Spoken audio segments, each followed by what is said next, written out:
जिंदाबाद। साथियों, इस चौराहे पर खड़े होकर हम लोग 2 मिनट व्यवस्थित हो जाए, उसके बाद आगे बढ़ेंगे। 2 मिनट यहाँ पर रुक के व्यवस्थित हो जाए।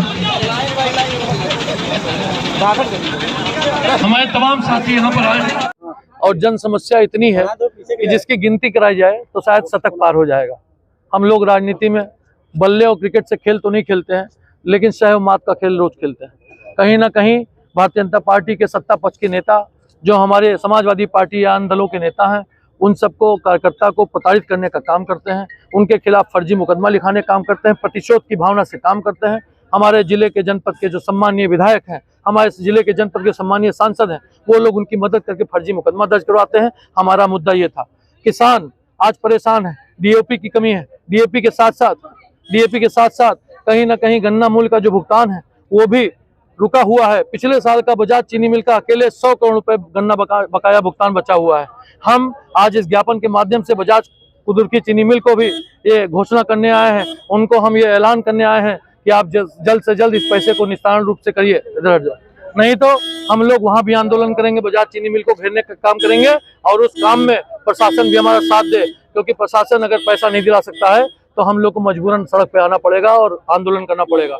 आज शहर में जाम की समस्या है, बड़े बड़े पुल क्षतिग्रस्त है, कहीं ना कहीं पुलों के रिपेयर के लिए जो ढंग से रिपेयरिंग होनी चाहिए वो नहीं हो रही है, नए पुल का प्रस्ताव पास नहीं हो रहा है। सरयू पुल पर भी कहीं ना कहीं नए पुल की जरूरत है। आज धमुआ घाट का अप्रोच रोड, जहाँ पर बड़े नेता रहते हैं, वो अप्रोच रोड, बड़ी शर्म की बात है कि आज 2 साल हो गया वो अप्रोच रोड बनाने का काम नहीं हुआ।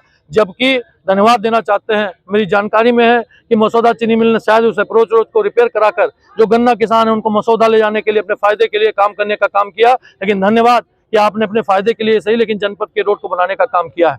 आज जनपद में जाम की समस्या है, जनपद में कहीं ना कहीं पार्किंग की व्यवस्था नहीं है, सीवर लाइन की व्यवस्था नहीं है, बच्चों को के स्कूल की बसें जो है वो 2-2 घंटा जाम में फंसी रहती हैं। एम्बुलेंस में मरीज जो है वो तड़प रहा होता है, उसको अस्पताल जाना होता है। जो हमारे जिले जनपद में अस्पताल है वहाँ सुविधाएं नहीं है। वो जब लखनऊ जाते हैं तो घाघरा पुल पे जाम लगा होता है, 8-8 दिन का जाम 4-4 घंटे का होता है, वहाँ पर एम्बुलेंस में ही मरीज दम तोड़ देता है।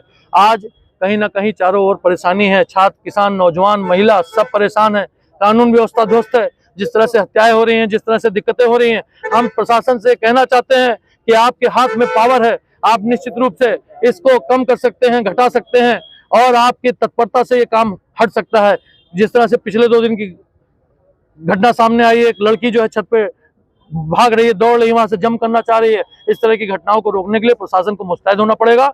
और निश्चित रूप से हमारे जो अस्पताल हैं उन पे भी दुर्व्यवस्था का बोलबाला है। महिला अस्पताल, जिला अस्पताल, वहां पर भी खून की कमी है, मशीनों की कमी है, डॉक्टर्स की कमी है। मशीनें हैं तो खराब हैं, अगर सही हैं तो उसके जो है चलाने वाले संचालक नहीं है, ऑपरेटर नहीं है, हर तरफ दुर्व्यवस्था है। इसलिए समाजवादी पार्टी ने एक सजग प्रहरी के रूप में गोंडा जनपद के जिलाधिकारी के कार्यालय में पहुंचकर ज्ञापन देने का काम किया है और इस ज्ञापन के माध्यम से हमने ये भी चेतावनी दी है कि जल्द से जल्द जो काम सही हो सकता है, जो आपके हाथ में, उसको करा दीजिए, अन्यथा विपक्ष को मजबूर होकर बड़ा आंदोलन करना पड़ेगा। और आज के इस ज्ञापन में समाजवादी पार्टी ने लगभग एक ट्रेलर के रूप में अपना जो ताकत दिखाने का काम किया है। हम लोग बहुत मजबूत हैं। मेरे पिता स्वर्गीय पंडित सिंह जी ये हमेशा कहा करते थे कि समाजवादी पार्टी के लोग जब सत्ता पक्ष में होते हैं तो नई नई स्कीमें लाते हैं, नई नई योजनाएं लाते हैं, लाने के बाद उससे जनपद के लोगों का विकास करते हैं। और जब ये विपक्ष में होते हैं तो सड़क पर आकर संघर्ष करके उनकी मदद करने का काम करते हैं, उनकी आवाज उठाने का काम करते हैं। देखिए, ये सभी समस्याएं, जितने बड़े अस्पताल हैं,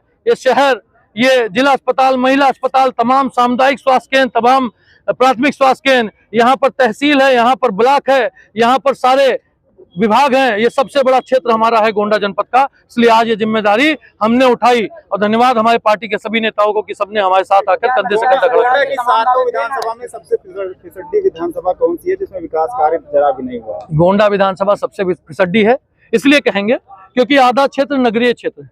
और यहाँ खड़े हुए सभी लोगों से मैं कार्यकर्ताओं से भी सवाल पूछना चाहता हूँ कि इस जनपद के मुख्यालय पर, जो जनपद का नहीं पूरे मंडल का मुख्यालय है, उस जनपद के मुख्यालय, मंडल के मुख्यालय को अगर वाकई में कुछ भी खूबसूरत बनाता है तो समाजवादी पार्टी आदरणीय अखिलेश यादव, आदरणीय पंडित सिंह जी की दी हुई जो 4 लेन सड़क है, अगर ये सड़क ना होती और हमारे नगर पालिका परिषद की चेयरमैन ना होती तो आज ये शहर में कोई भी योगदान भारतीय जनता पार्टी का नहीं। होने के पीछे जिम्मेदार कौन है? जिम्मेदार निश्चित रूप से जिम्मेदारी, इस देश की जिम्मेदारी किस पर है आप जानते हैं। किस पर है जिम्मेदारी? इस देश की जिम्मेदारी किस पर है, मैं आपसे सवाल करना चाहता हूँ। कौन है इस देश का जिम्मेदार? प्रधानमंत्री जी। वो सांसद हैं, वो प्रधानमंत्री हैं, तो इस जनपद पे जो यहाँ के विधायक हैं, यहाँ के सांसद हैं, उन सबकी जिम्मेदारी। प्रधानमंत्री जी ने हाल ही में कहा एक है तो सेफ है, उसको लेकर क्या कहेंगे? निश्चित रूप से नारे देने वाली सरकार का समय जा चुका है। जिस तरह से सबसे बड़ा 56 इंच का सीना दिखाने का काम उत्तर प्रदेश में होता था आदरणीय मोदी जी का, मेरे सम्मानीय प्रधानमंत्री जी हैं, एक पद की गरिमा है, मैं उसका भी सम्मान करता हूं। और इस नाते सबसे 56 इंच का सीना दिखाने वाले लोग आज नारा देने में आगे रह गए, लेकिन यूपी की सीटें हारने में भी आगे हो गए। जिस तरह से सबसे नंबर 2 की पार्टी हो गई उत्तर प्रदेश में, आने वाले समय में देखिएगा 27 के चुनाव में समाजवादी पार्टी सिर्फ और सिर्फ बहुमत में नहीं आएगी, प्रचंड जीत से जीतेगी। और साथ ही साथ अगली लोकसभा में हमारे नेता, सपना हम नहीं देख रहे हैं, हम आपको हकीकत बयान कर रहे हैं, अगर इसी तरह से मेहनत करते रहे समाजवादी पार्टी के नेता, वो भी दिन लाएंगे कि आदरणीय मुख्यमंत्री अखिलेश यादव मुख्यमंत्री रहते हुए प्रधानमंत्री की कुर्सी पर बैठने का काम करें। अब देखिए, ये तो आप देख रहे हैं, हमसे सवाल करना कम कर दीजिए। एक बार उपचुनाव में सभी सीटें समाजवादी पार्टी जीतेगी जी।